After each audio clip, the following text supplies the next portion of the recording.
Hook and introduction. The late night promise. What is self-betrayal? You know that feeling, right? It's 11 p.m., you're scrolling through Netflix, and you make a silent, solemn vow.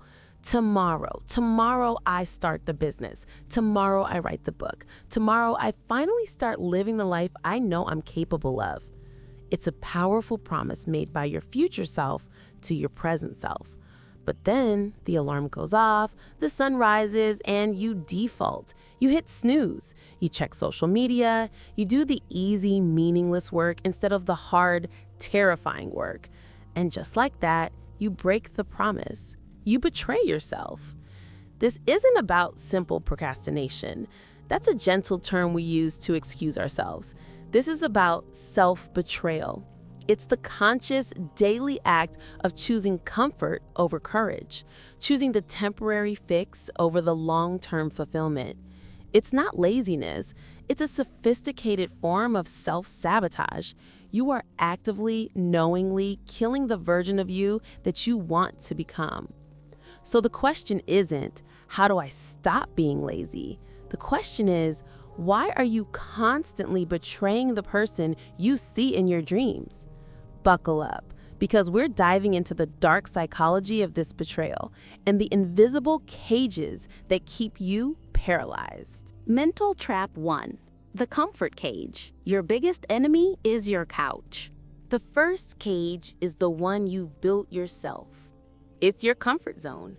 But let's call it what it is, the comfort cage. Your brain is a survival machine, not a happiness machine. It prioritizes the path of least resistance. Anything that's new, challenging, or requires focus burns a lot of energy.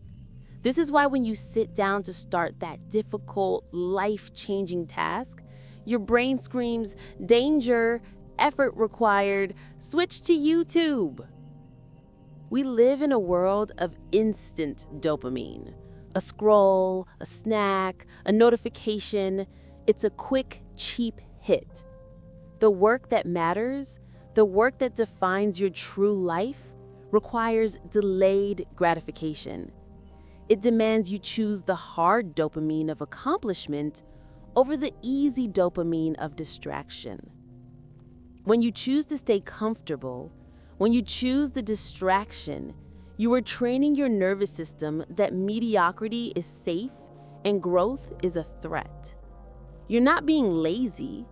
You are obeying a deeply programmed primitive command to stay small. Your couch isn't just furniture. It's the throne of your arrested development. Mental trap 2. The illusion of preparation.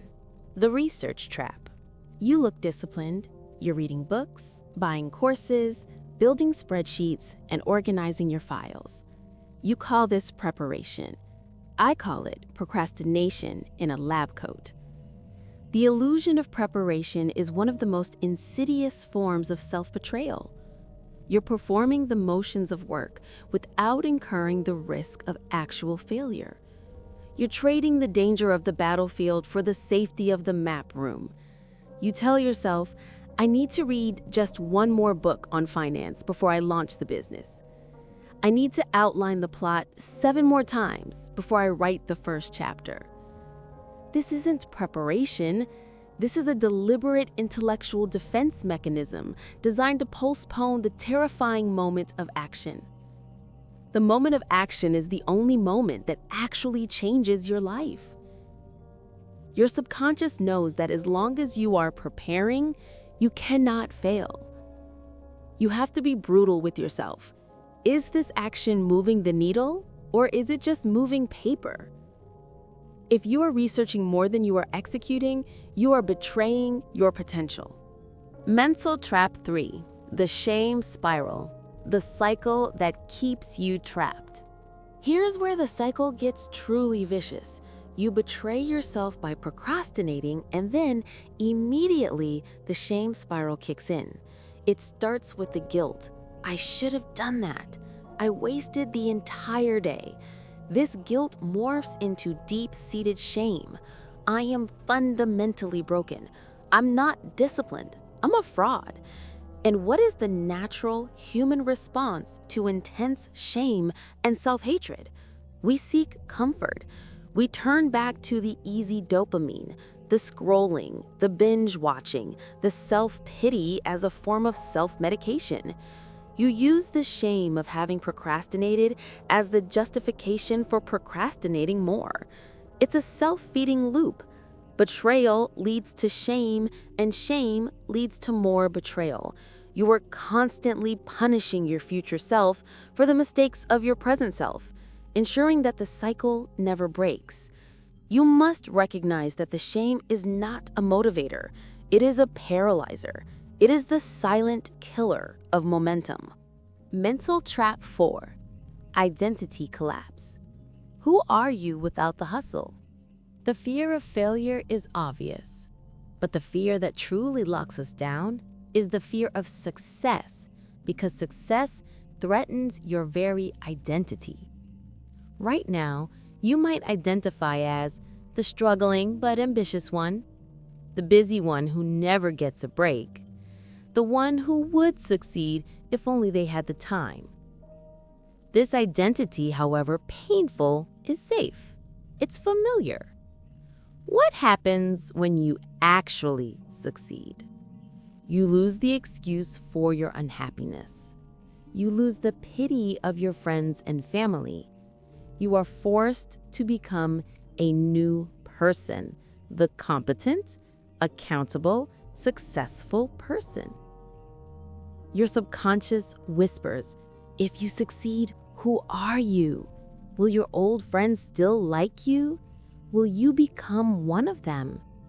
You cling to your current suboptimal identity because it's a known quantity. Self-betrayal is often a defense mechanism against a terrifyingly unknown, better future. You are afraid to let go of the old self you secretly hate. Mental trap 5. The fear of success. The responsibility trap. This fear goes deeper than just identity. It's the realization that success demands infinite, escalating responsibility. When you launch that business and it makes $1,000, you are now responsible for making $2,000. When you finish the first chapter of the book, you are responsible for the next 14. Success isn't a finish line. It's an escalator that never stops moving. Your inner voice argues, if I don't start, I can't fail, and I can't be held accountable for maintaining it. By delaying the initial win, you are effectively delaying a lifetime of pressure. This is the ultimate self-betrayal.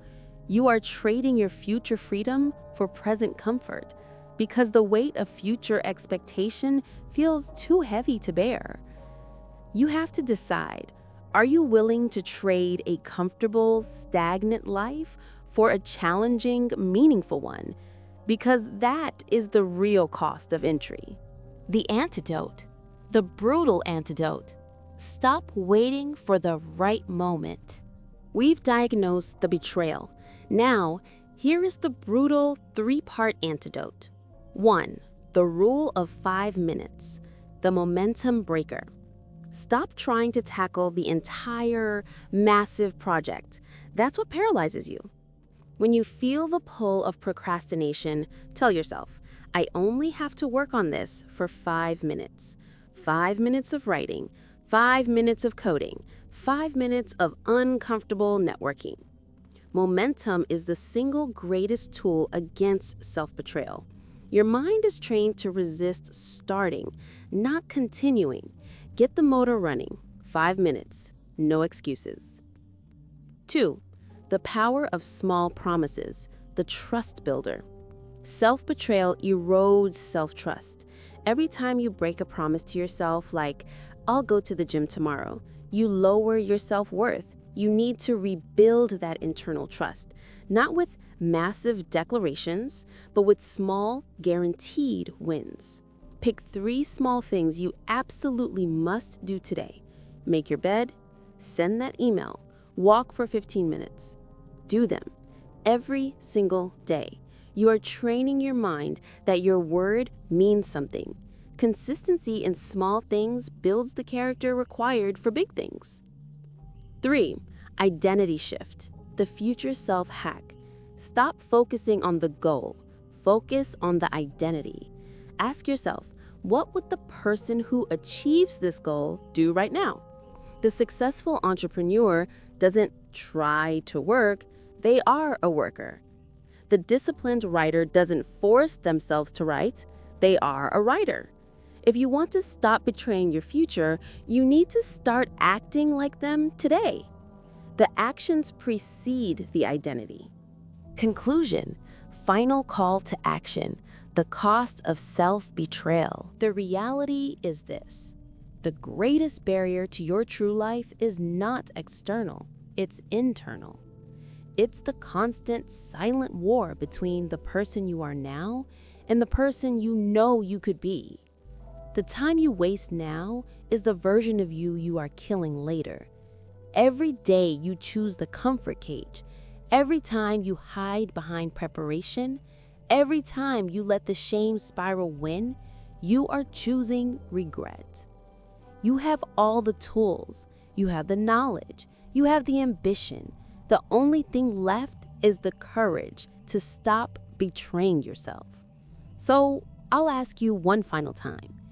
Which of the 7 betrayals will you stop today?